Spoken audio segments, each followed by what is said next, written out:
O Jesse era da raça Tennessee Walking Horse. Eu notei que ele não estava se sentindo muito bem.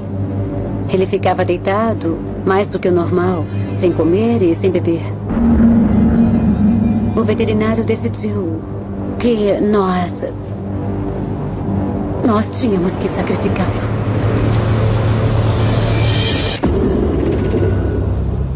A minha mãe ficou muito abalada. Ela se sentia impotente. Nós até mandamos examinar o feno. Com o feno, diferentes alérgenos e fungos podem causar doenças. O meu poço foi examinado quando compramos a casa.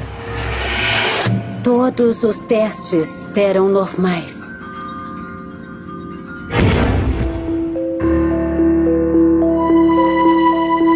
Como explicar tantas mortes?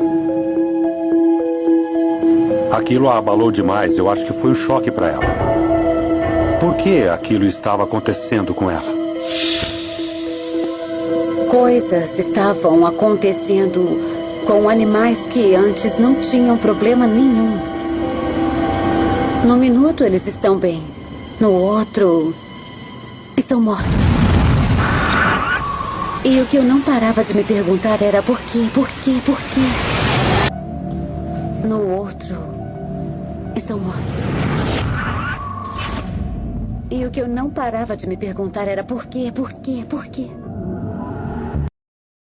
Preocupado com os outros animais, Fern começou a checar se eles estavam bem toda noite. Eu estava lá no estábulo certa noite e era uma noite bonita. Não tinha vento nenhum, nada.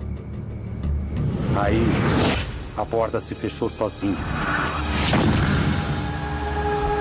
Bateu com tudo. Durante a minha carreira na polícia, eu vi sangue, tripas, defuntos. Mas não me lembro de sentir um calafrio daqueles antes.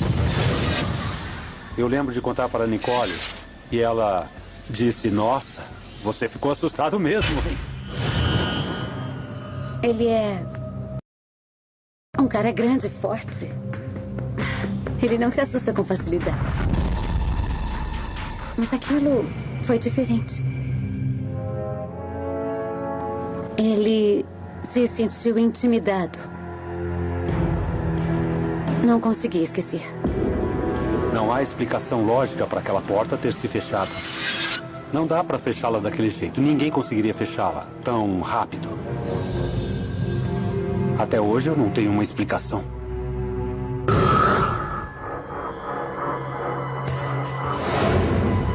Aconteceram muitas coisas que não conseguimos explicar. Você ouve as pessoas contando histórias de fantasmas e coisas estranhas. Mas eu jamais imaginei que um espírito pudesse fazer mal a animais e causar doenças. Poderia ser um fantasma? Talvez. A Nicole achou que seria uma boa ideia trazer investigadores paranormais para confirmar ou refutar o que estávamos experimentando. Nicole contatou a Associação Paranormal da Pensilvânia. A grande preocupação da Nicole é que foram muitos animais morrendo num curto espaço de tempo. Era uma coisa que realmente precisávamos investigar.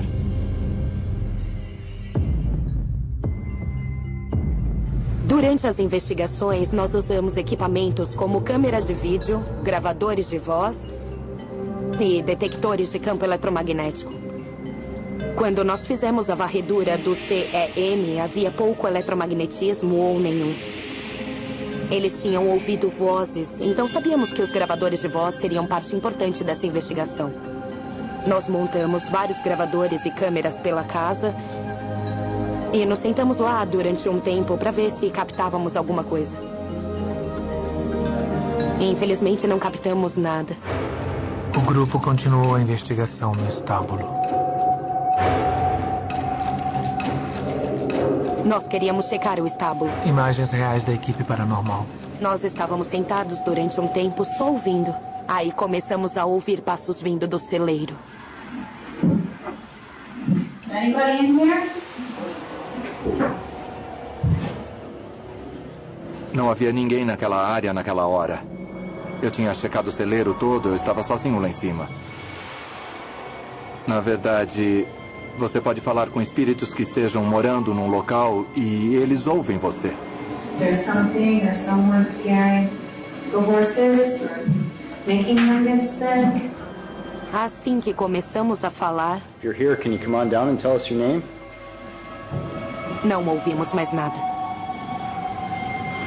Esse foi um dos casos em que ficamos meio frustrados. Você revisa o material colhido e não encontra nada em áudio ou em vídeo.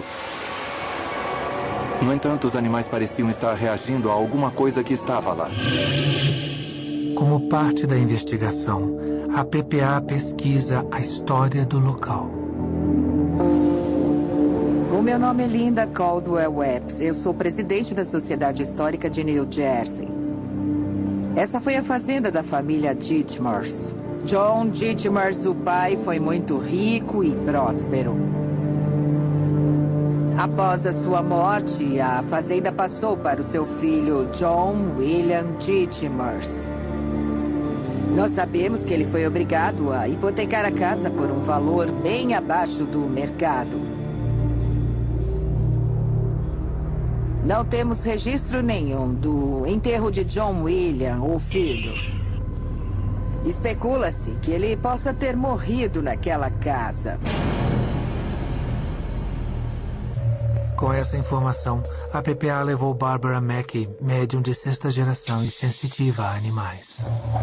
Imagens reais da equipe paranormal.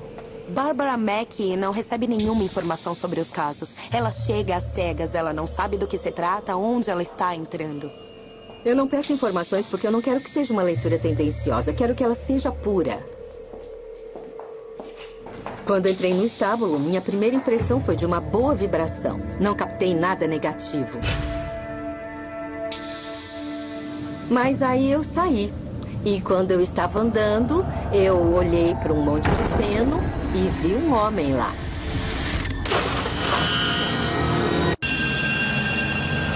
E quando eu estava andando, eu olhei para um monte de feno e vi um homem lá.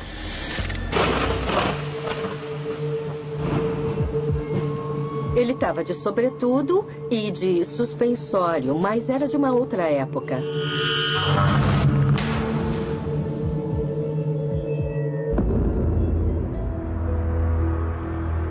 Quando tive a visão desse homem no celeiro, eu ainda não sabia da história da fazenda. Me disseram que um certo John W. Ditmars foi o dono da propriedade no século XIX. Creio que foi o John quem eu vi no celeiro.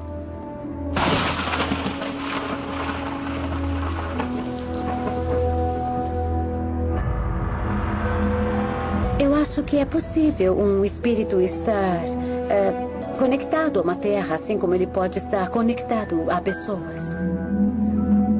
Existe uma atividade, mas são apenas espíritos do passado. Eles não são espíritos malignos, nem tudo é pavoroso. Eu acho que aqueles animais tiveram uma morte natural. Não creio que tenha sido nada nefasto. Com base na leitura da Bárbara e nas informações que obtivemos na investigação, não acreditamos que algo quisesse intencionalmente matar os animais. Há certa atividade paranormal na casa, mas talvez esta seja uma história com um final feliz.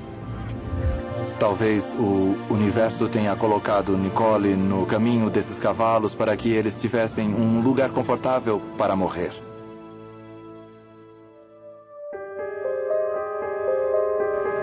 É comum animais procurarem pessoas que os ajudem a fazer a transição para a próxima vida. É quase como um asilo. Eu creio que a Nicole seja um anjo da misericórdia. Eu sei do fundo do meu coração que eles procuram a fazenda.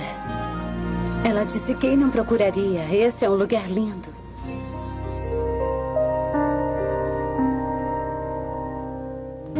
Semanas após a investigação,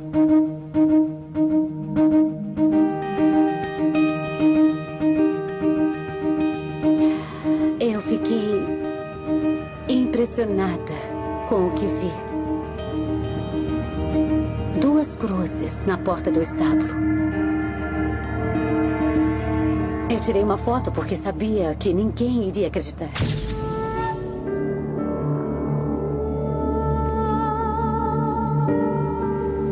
Eu olhei em volta, tentando descobrir como estavam refletidas ali. Mas eu sabia que só podia ser alguma coisa boa, como um anjo. Versão brasileira, Tempo Filmes, São Paulo.